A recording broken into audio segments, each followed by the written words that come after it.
Hello. So I will give you full disclosure. This is the first time we've done a webinar, and this is also really awkward for me because I am really used to being in person with folks when I'm doing something like this. So hello. And welcome to the Dorothy Molter Museum's first, and we'll see, maybe last virtual gathering. I'm Jess Edberg, I'm the Executive Director, and I'm grateful for your presence here tonight. And I'm really proud to be the host of the event. So tonight's webinar will be recorded. So if you want to check back later, or you lose your connection, or want to share it with friends and family, then you can do that. We're going to be posting it on our YouTube account. This is what the top of it looks like, so when you're searching, you know what to look for. And we do have some other videos up there now, and I'll share a little bit more about videos as we go through. But to begin, I kind of want to start off with a little fun game. I'm launching a poll. And I'm curious how many of you actually wore your best plaid for this webinar evening tonight. Don't worry, it's completely anonymous. I won't know who's answering what, and you don't have to feel bad if you're already in your pajamas on the couch watching this. So far, it's pretty split. I would say about half the group is not, and 25-ish, 28% is, and the other folks are quick running to the bedroom and gonna grab something to throw on in the spirit of plaid tie event, Dorothy Molter Museum. If you've not attended a in-person annual event with us, specifically the fundraising dinner, we really encourage our guests to wear their best plaid, and sometimes we have the best plaid costume or clothing contest. So maybe this will influence your decision to attend in the future. So we've got about 3/4 of the group have answered, and that's perfectly fine. If you're new to Zoom, I'm gonna go over some basics. So the oops I forgot was kind of the winner of that poll. We'll do another one in a little bit.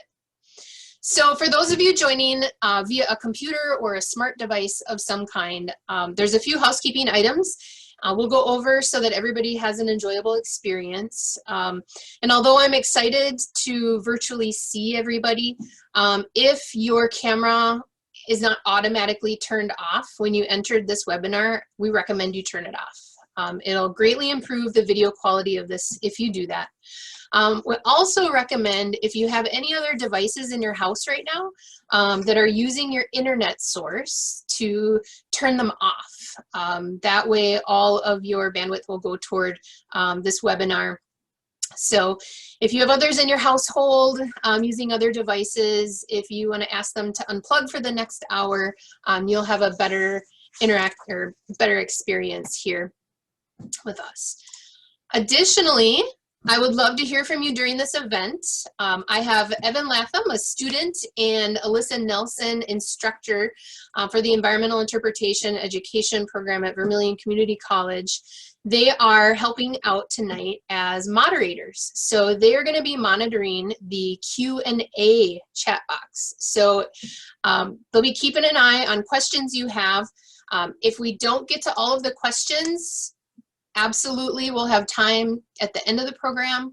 And if we really don't get to your questions, we'll be keeping a record of all of the questions typed in, and I'll get in touch with you directly via email. So to do this during your program, if you've not done this before, if you look to the bottom of your screen, you kind of want to hover your mouse over that, or touch the bottom of your screen. There's a little Q&A tab.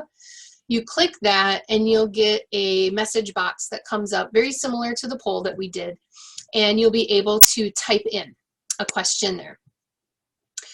Now, unfortunately, if you're calling into this with a telephone, we can't offer you those same options, but I will post my email, the phone number here, our social media channels. So if you write down your questions during the event and then either give me a call this weekend, I'll be here, or shoot an email over, we'll make sure that you get those questions answered. One little piece of business before I kind of dive into the meat of the program, because I have your attention here tonight, is that if you're a current member and have not received any postal mail from us in this past year, please make sure that you've updated your mailing list with us. Some of our members have previously unsubscribed from our emails, which totally understand. Email is kind of the thing that everybody uses today, but that means we can't send you emails from our member email system. And that's how we get out updates and announcements, our digital newsletter, offer you special discounts in our shiny new online gift shop that we just launched recently, or send out invitations. So you can always resubscribe if you'd like to be added to the member-only emailing list, but we can't get in touch with you if you unsubscribe from that and we don't have an accurate mailing address. So just a little reminder, if you've moved recently in the last 12 to 18 months, shoot us an email or send us a postcard and let us know so we can update our system. All right, so we got all of the boring stuff out of the way, hopefully. And we're gonna move on to, one of the reasons why are we even here tonight? Tonight, we're gathering as best we can at this time right now in our history, and we're honoring and remembering a beloved Northwoods icon and historical figure, Dorothy Molter. Dorothy embodied characteristics and values that we can all aspire to. She represented a time in Ely's history that for many is still sensitive to talk about, but she's a person who's no longer here to share her insights or feelings or true thoughts on a subject, but leaves behind her legacy that we may learn from her example. For the last 3 years at our annual gatherings, I've tried to make a point to acknowledge how Dorothy's calm, strength, ingenuity, and perseverance inspires me, both at work and in my personal life. Qualities that motivate me in the face of challenges or obstacles. And I'll tell you what, I really needed that inspiration and motivation this year, as I'm sure many of you probably did as well. Every year at the museum requires focused and motivated planning. We need to draw new visitors in. We need to get past visitors to come back so that we can fulfill our mission of interpreting Northwoods wilderness heritage through the lens of Dorothy's life and inspire the future generations of those who will become the stewards of that heritage, history, and landscape. This involves developing strategies to set the hook, so to speak, to make that meaningful connection between each visitor and Dorothy's story. Inspiring individuals to take a step further and maintain that connection to Dorothy, either through sharing her story, joining our museum family, or contributing to the museum's success.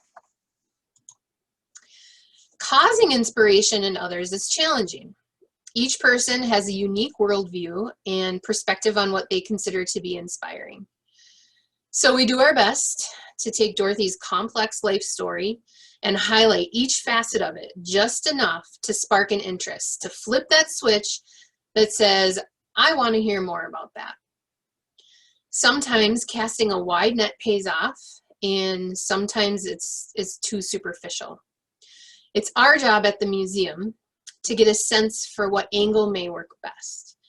Sometimes it's as simple as asking why someone visited the museum today or where they're from, listening to their own story of sipping Dorothy's root beer way back when. Sometimes it just comes down to our own intuition. However it happens, that inspiration, it can't happen unless staff themselves are also inspired. And this year, Dorothy's impact on my life, the inspiration that I have to do the work at the museum, has helped me navigate the last 11 months with calm, ingenuity, and perseverance. Maybe not as much calm, but the other stuff for sure. I found myself thinking, what would Dorothy do? Quite a bit this past year. And I guess I also thought, what did Dorothy do? Now, Dorothy was born in 1907, and she lived through the 1918 flu. It lasted until 1920 and is considered the deadliest pandemic in modern history. Although much of Dorothy's childhood experiences are not known to us, what we can gather is that Dorothy went through a similar experience as we're all going through today.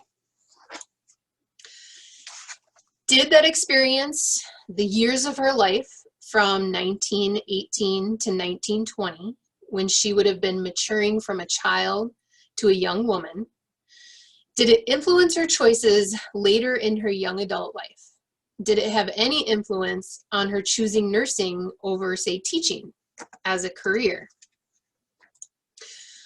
We know that Dorothy's mother died in 1914, and we know that a baby Pearl, is buried with her mother.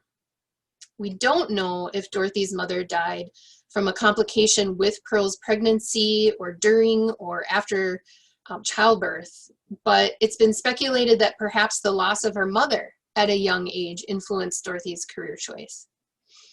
Over the past year, I've wondered to myself if Dorothy was inspired in some way by the 1918 flu epidemic. Perhaps both of those traumatic experiences contributed to her desire to help people through medicine. The fact that Dorothy went to nursing school, became a nurse, and practiced her nursing during her time living on Knife Lake is fairly well known. There are numerous accounts of her helping canoers with embedded fish hooks, hatchet injuries, or by setting a broken limb. But the detail that her focus of study and educational emphasis in nursing school included contagious diseases is often unknown. Dorothy Molter attended nursing school at Auburn Park Hospital. It was located at 78th Place between Normal and Eggleston Avenues, and was a fairly new hospital in South Chicago, just off of the now Interstate 94. It was torn down and is currently the location of residential housing and apartments.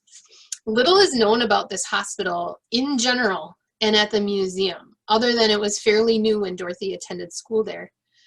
I Googled the heck out of it and searched numerous online resources and came up more confused than when I started, and I think it's an understatement to say that there's not a very perceptible digital footprint for this particular structure. What I did find interesting is that the location of where the hospital was, Auburn Park, has long been a recreational space for area residents. Ice skating on the lagoon in the wintertime, walking the perimeter of its marshy wetland in the summer.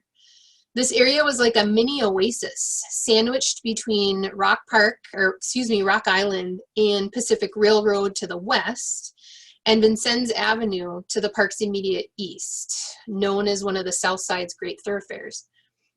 Did the placement of Auburn Park Hospital have anything to do with Dorothy's choice of attending school there? Or was it more the proximity to her family home, or was it both? We do have Dorothy's nursing journal, and from the pasted photo collages, poetry, and newspaper clippings, we can infer that her time at nursing school was filled with meaningful and often happy memories, camaraderie, new friendships, personal growth, and humor, and also a little sadness. There are some death notices included in there of people she may have known, patients, or people that she was close to. This journal also alludes to some time spent learning at the Illinois State Hospital in Kankakee. Had to practice that quite a bit this afternoon. Kankakee, Illinois, with some annotations of fond memories with fellow students, nurses, doctors, interns, and patients. For myself, and the museum, I wish that we knew more about her study of contagious diseases and the particular courses devoted to that topic. It is known that Chicago witnessed a boom in hospitals devoted to infectious diseases starting in 1874, according to the Encyclopedia of Chicago, which I discovered.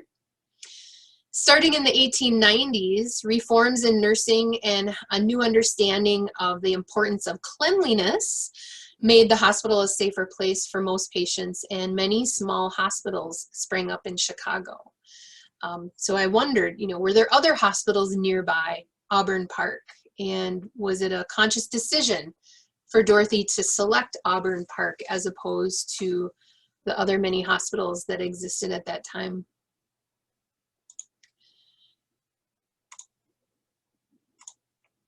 During the 1918 flu, there was a shortage of medical personnel, as many United States doctors and nurses were serving in World War I. Was Auburn Park Hospital one of these short-lived Chicago hospitals that grew out of an immediate but short-lived need? Perhaps we'll find out someday. I'm still doing research on this, but for now, I only have Dorothy's writing and creative collages to shed light on her time at nursing school. I wonder if she ever conceived of having to nurse during another pandemic. I would imagine that the 1918 flu would be used as a case study in coursework on infectious diseases.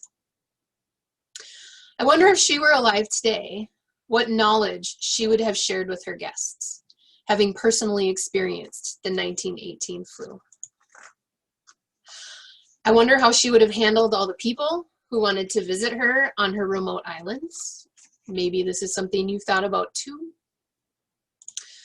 What I do know is that she was a person who spoke plainly and directly, but with kindness.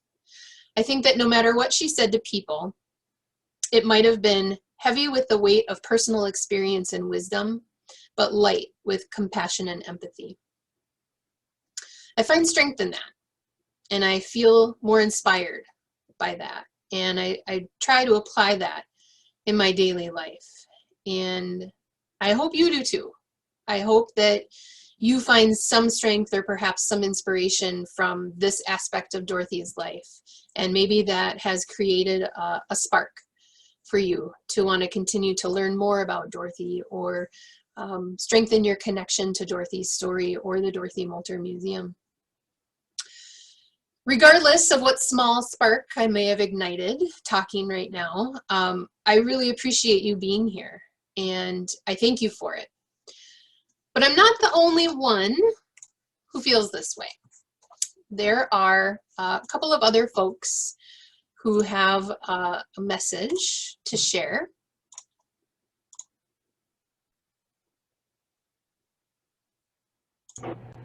Hi, this is Laurie Bambas. I am the wholesale manager at the Dorothy Molter Museum. I would like to thank you for your support of the museum and of Dorothy Molter's Isle of Pines root beer. It is greatly appreciated. We hope to see you soon. Hi, everybody. I'm Pam Brunfelt. I'm chair of the Dorothy Molter Museum Board, and we're so glad that you're participating in our event. Please continue to bid as you wish, and we will keep you apprised of what's going on at the museum in the months ahead. Hopefully, COVID will wane and we'll be able to open the museum this summer. I wasn't about to force everybody that I'm going to talk about a little bit later to come and provide a video, but I thought maybe you'd want to see some other faces other than my own here tonight. So I'm going to skip back to where I was before. Oh, fun. It looks like it went all the way down on me. Did I mention that this is the first time that I've done a webinar before? We'll get there. We'll get there together. How's that? All right. For many people, some of whom are with us tonight, and I realize that there's nothing on this screen right now that's intentional.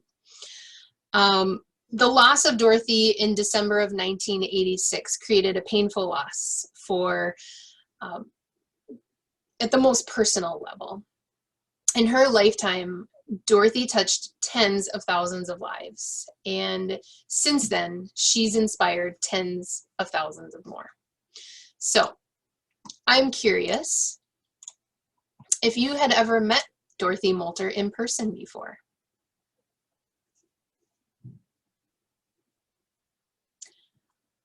We have sadly seen fewer and fewer folks coming to the museum that had actually met her, but it's always interesting to hear the stories of folks when they come visit the museum.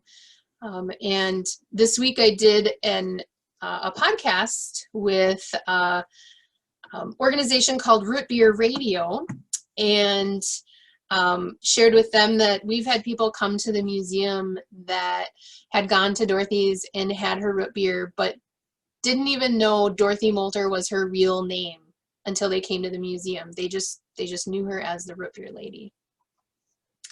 So it looks like about 25% of our attendees tonight actually met Dorothy Molter.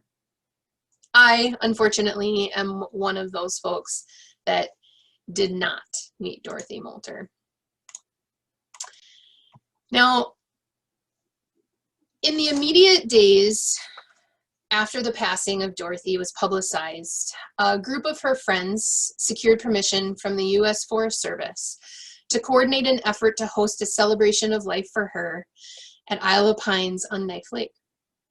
The permit allowed for the use of motorized transport, such as snow machine or ATV, from sunup to sundown. A pretty grand gesture. I'm excited to share with you a sample of never before seen video from that very gathering. Board member Gil Knight filmed the January 10th, 1987 Memorial Snowmobile ride up to Dorothy's on his Super 8, and has shared this video and its raw footage with us, as well as video of the in-town memorial service held at First Lutheran Church of Ely the following day. The Dorothy Molter Museum collaborated with the Environmental Interpretation and Education program at Vermilion Community College to process this raw video into an 8-minute preview that we're going to share with you tonight. The class broke into 7 groups, and each group created their own video.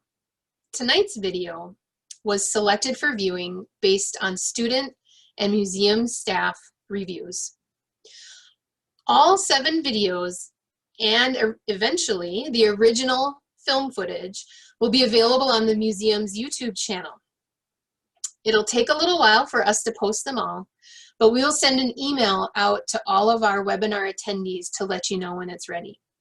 However, because the video was from the late 1980s and some of it was recorded inside First Lutheran Church, the beginning of this video may be a little difficult to hear if you don't have loudspeakers.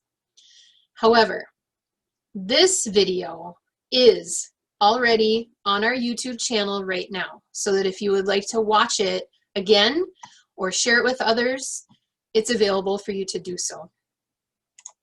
So without further ado,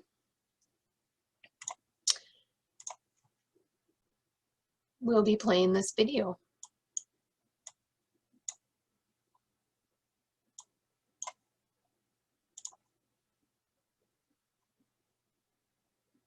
About the most upbeat person I think I ever knew. Always full of fun, always had a funny story. Had a joke to tell.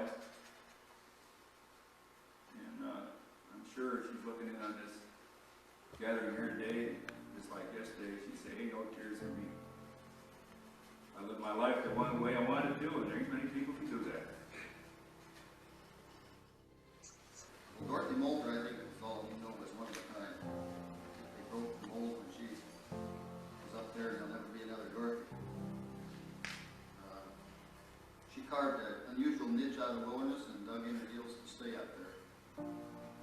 And for over 50 years, Dorothy's name was inseparable with the lifelike part of the DWCA that she so deeply loved. Dorothy was the subject of countless articles, everything from Charles Perrault on the road to real people.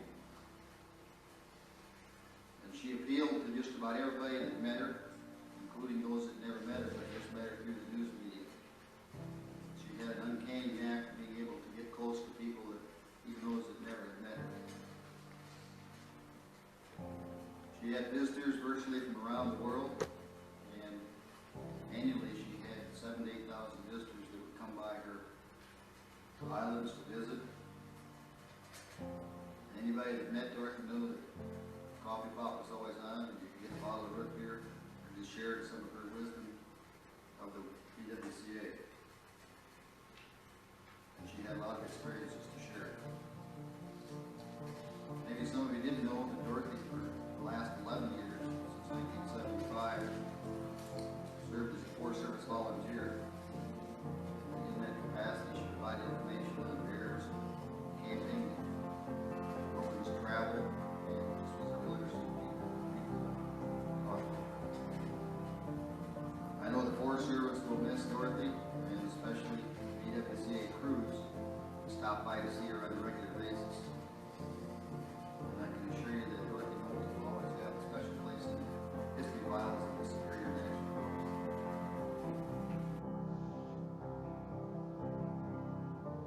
As I was sitting at my desk, trying to figure out what I was going to say today that would make a fitting goodbye to Dorothy, I found myself short of words, which most of you know is pretty unusual.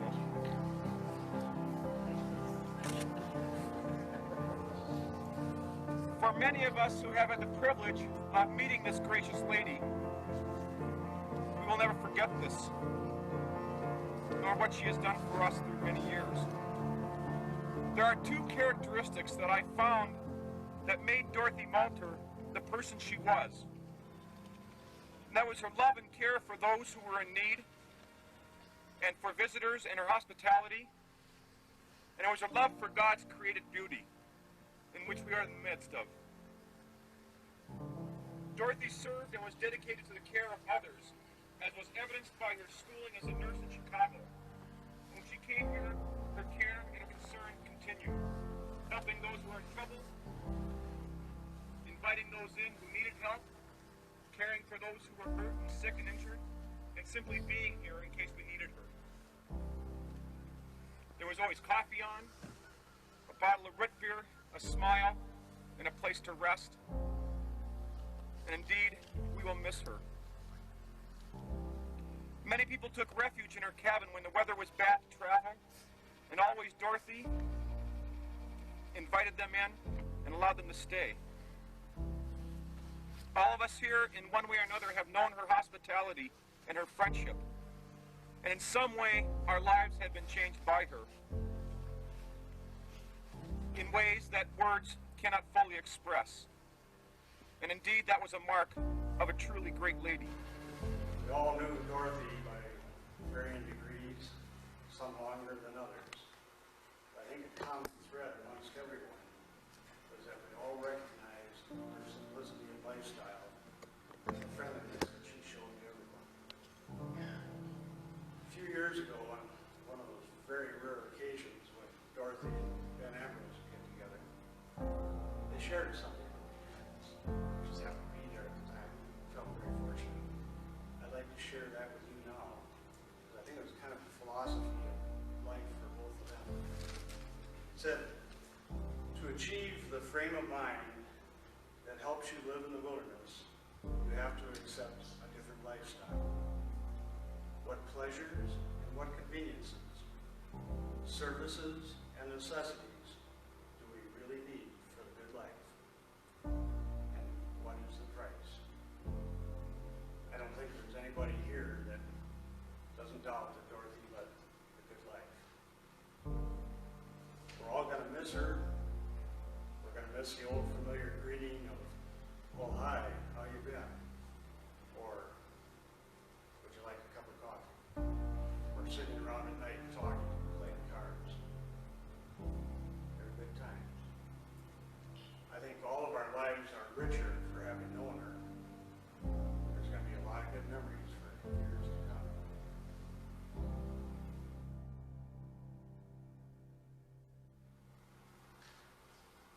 about her, she accepted the woods and the environment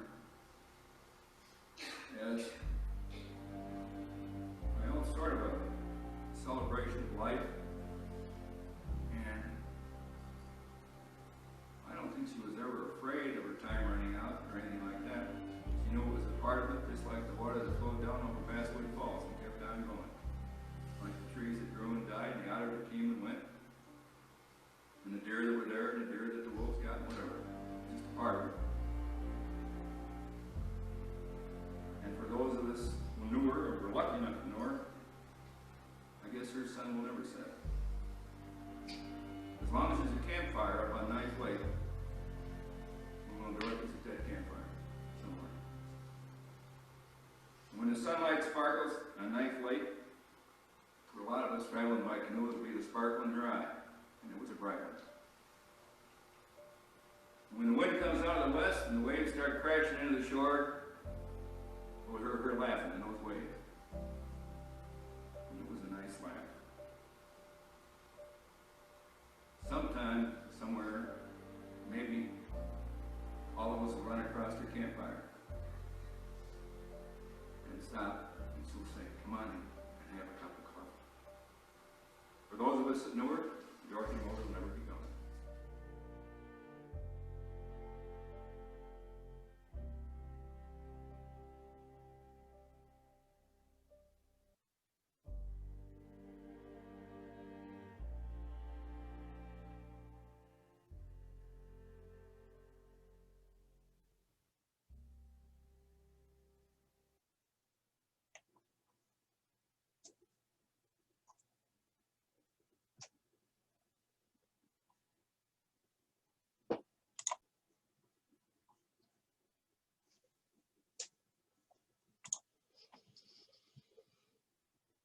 Well, I don't know about you, but I've watched that video many times, and every time I watch it, I get a little teary and goosebumps. And I just would like to thank the students and board member Alyssa Nelson's class for the thoughtful and meaningful effort that they dedicated to this project for this event. Thank you. And while I collect myself and get my brain back on track, I have another poll. Last one, I promise. I'm curious, those of you that attended this, if anybody is here tonight that attended this particular event.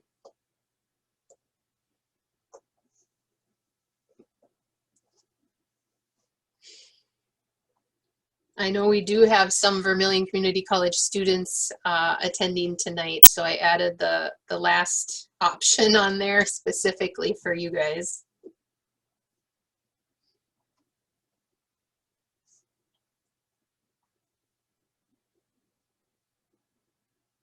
I only know of one individual attending this webinar that did.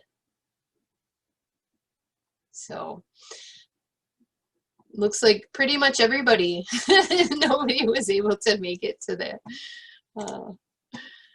I sure wish that I would have been able to have met her, and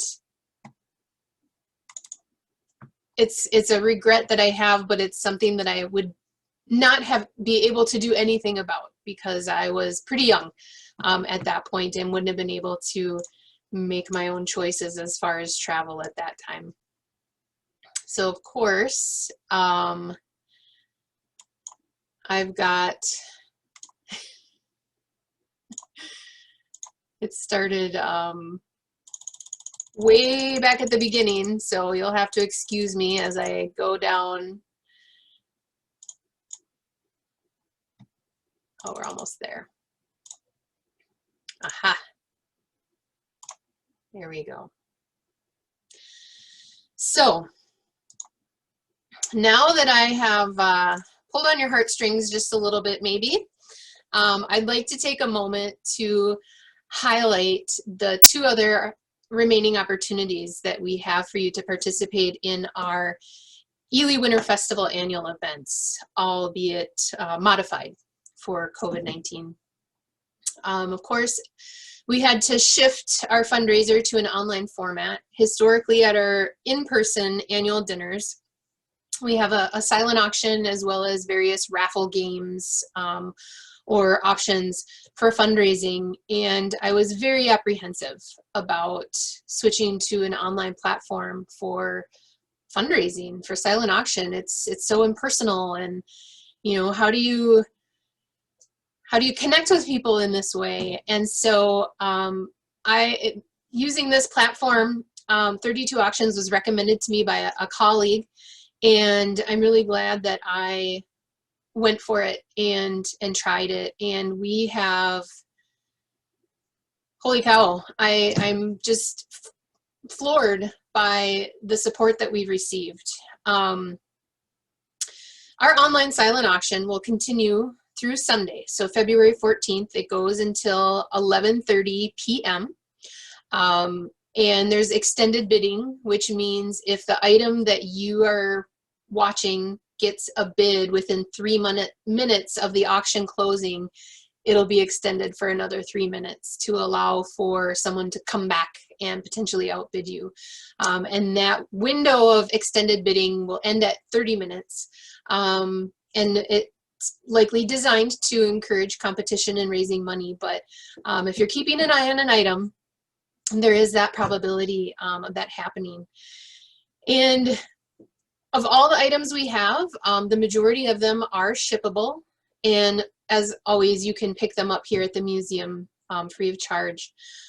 We are incredibly fortunate and grateful for the generosity of our financial sponsors and auction donors that have made this event such a success.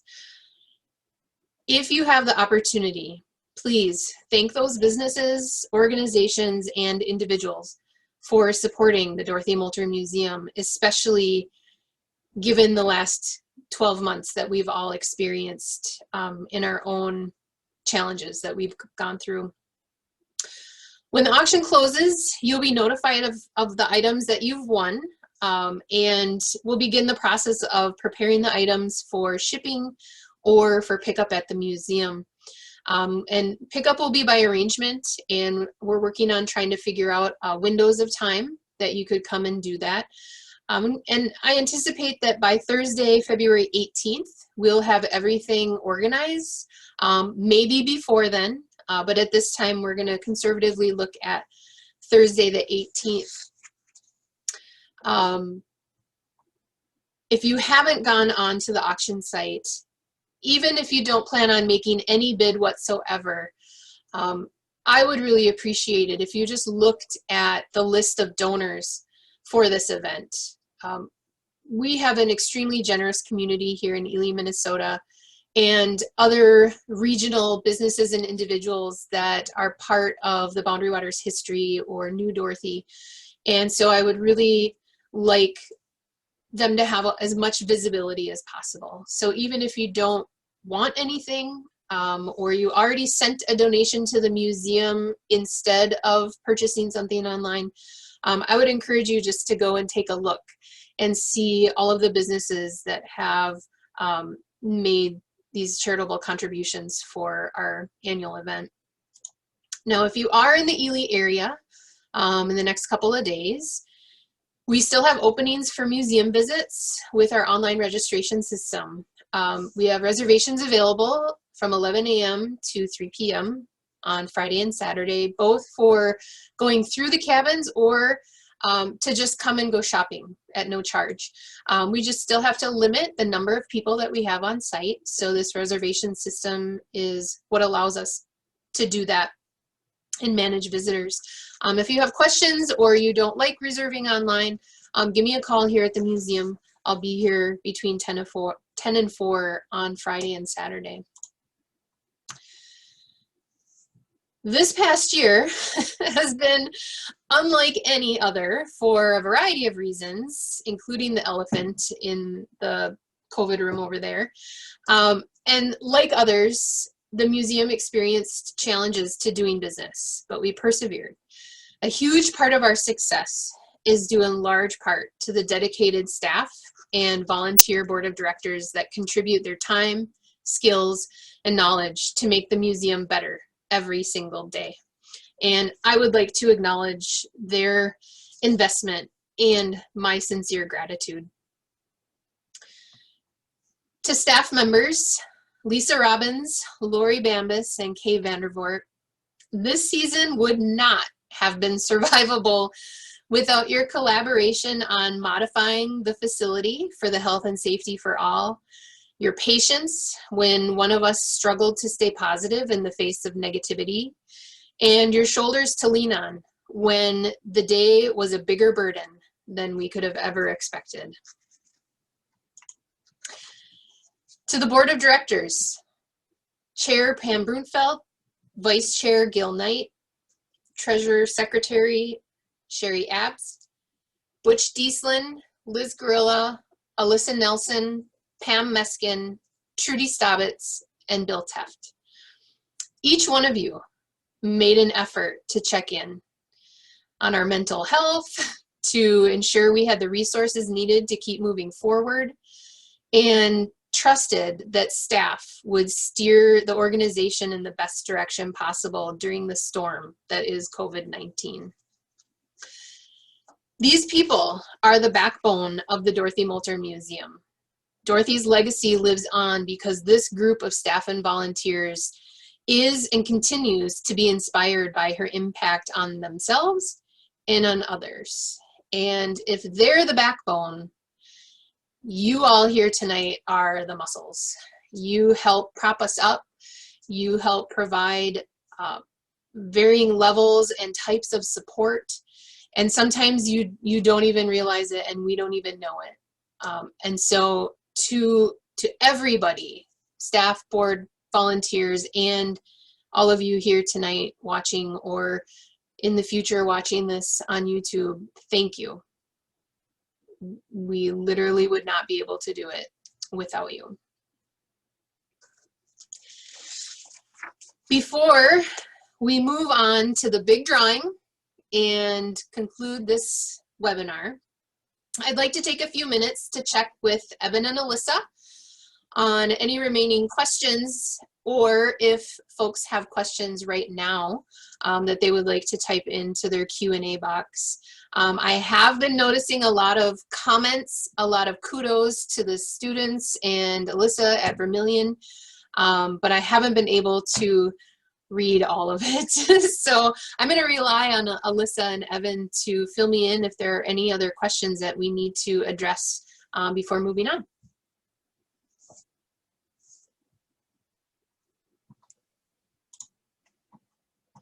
I see exactly one unanswered question, and there's another one coming in. So why didn't Dorothy ever get married?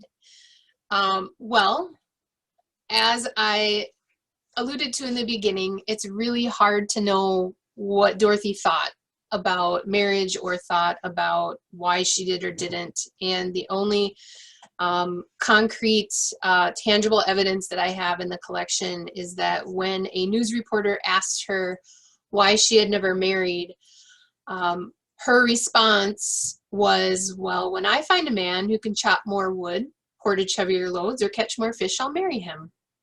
And I think that maybe sums up what she was thinking, but I declined to try to figure out and interpret that exactly what she meant by that. So it looks like all of the questions have either been answered or folks have figured out what they're looking for. So if you have another question, or you think of something, you know, before you go to bed tonight or in the morning when you're having your coffee, you can always get in touch with us. My direct email is listed on here. It's jess@ripyourlady.com. We only have one phone, and the number is 218-365-4451. But you can also use our Contact Us feature on our website, or you can go through our social channels. We try to stay as active as possible on Instagram, Twitter, and Facebook.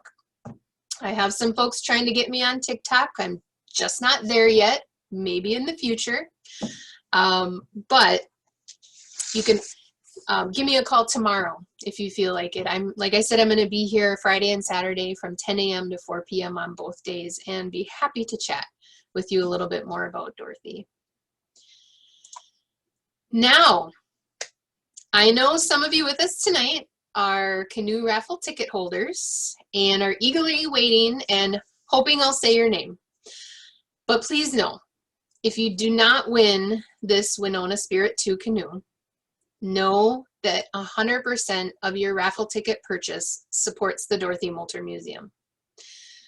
This is in quite a large part due to the fact that the folks that won the canoe last year live in a region of the US that isn't conducive to canoeing with a Kevlar canoe, and nor do they travel to go canoeing, and they donated it back. So almost, I would say 98% of the proceeds made from the sales of these raffle tickets are directly supporting the Dorothy Molter Museum. So I usually have a much fancier container that these raffle tickets are presented in, and I've got a volunteer from the crowd to come up and give it a good swish in there. But tonight we're going with good old Tupperware because it has a wide top and I can stir these up really, really good. For those of you that sent in their raffle ticket money in the last week, I know Miss Vicky is on. I did get yours in here. If Dan is on, his are in here as well. Did not get any today in the mail. If you're unsure, if you sent a check and you're not sure that we got it or it cleared, please get in touch with me and we'll figure out. Don't worry, I saw that. Going back in. All right. So as you can see, nothing, no secret latch. My hand is in there. I'm trying to rotate the whole pile over and over. I'm going to look up and draw. If we have Steve Jones with us tonight, congratulations. You just won a brand new $3,000 canoe. So I do not recognize the area code on this. I'm not going to give out any other personal information. What I can say is the ticket number is 261. Yeah, maybe you can see it. 261 Steve Jones. Now, if Steve is with us tonight, which I have not had a chance to review everybody that had the time to log in with us tonight, I will call you after I conclude this webinar. So be ready to answer a call from the museum's 218 number. If the lucky winner is not here tonight and doesn't answer their phone, which is very common, I will leave a message. However, I usually get a call back in less than 5 minutes when that happens. We have never had a situation where we had to redraw the raffle ticket. So don't get your hopes up. I highly doubt Steve Jones is gonna pass up this opportunity to have this amazing canoe. So congratulations to Steve. We will begin the 2021 raffle in the near future. That will be drawn at our 2022, hopefully in person, annual fundraising dinner and meeting, which I should also mention Our annual meeting this year, due to the pandemic, we've had to shift things around. So if you are a museum member, you will be getting an email or letter with information about our annual meeting that is going to be in mid-March. We will have that available via Zoom, very much like this. So keep that in mind if that's something you'd like to participate in. Otherwise, we will send out proxy letters as well for those who prefer not to attend. I have to say, I was incredibly nervous coming into this evening, and I am so thankful that we were able to do this, and that I can't see your faces, because honestly now it kind of makes it easier that I'm not seeing you cringe when I, can't say the word Kankakee, Illinois appropriately. But it has been an absolute joy and pleasure, and I am not just saying that, to share this evening with you and share this phenomenal video with you. Your presence here confirms that Dorothy has and will continue to inspire those who know her story. Thank you for your support, for your attention this evening, and may the road rise up to meet you and the wind be always at your back.